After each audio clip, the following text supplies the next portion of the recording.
بالکل جی ستاسو خبره بالکل ټیک ته ستاسو په سوال کې پوره فلسفه هم پرته ده پوره جواب هم پروت دی چې د خاورې خلک د خاورې حکومت وانه لي نو هغه د خاورې غمخوار نشي کېدی او پښتونخوا او پښتانه ځانان دي چې پیږي نو اوبه به د ورختېږي دلته خو لکه مثال تاسو چې کومه خبره وکړه اول پرویز خټک له بیا حکومت ورکولو منطق څه جوړېږي یو سړی دی لکه مثال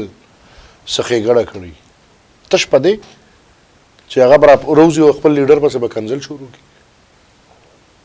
نو اول خو دا عمل زما بدې شي دا خو لکه مثال او بیا موږ ته وګوره مثال موږ د پارټۍ لیډرشپ پسې وګورو لکه دې پرویز خټک سره عمران نور څه وکړي خو دې بله لښته وګورو یو ځل یې وزیر اعلی کړ بل ځل یې وزیر دفاع کړ اوس د دې د پاسه به یو لیډر یو کس سره څه کوي یا یو داسې اگزامپل به ښایو چې مثال په سیاست کې په پاکستان کې په جمهوریت کې وفا څه نوم شته او که نشته او بیا تش په دی چې ته د دې هر څه د پاسه هغې خپل لیډر ته کنځل کوه نو تاله به ریاست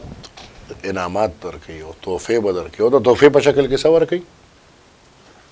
نغدې نشته زما او ستا مستقبل ورکوي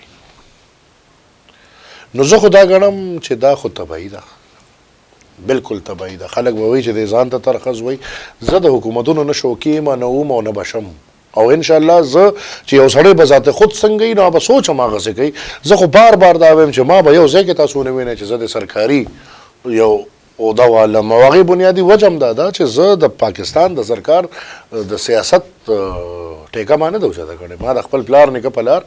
د خپل قام د سیاست نو زه خو د دغې حکومتونو دغه نیم خو پښتانه د سوچ وکړي دا خبرې واضحه دي خو که چېرې پښتون سوچ وکړي اخو نن سبا لګیا دی هغه د غوږ کیسه یې بیا روانه کړې د آزاد پسې روان دی نو د آزاد په شکل کې به خو ما چغې وویل چې پرویز خټک حکومت هم یو شکل کې به جوړېږي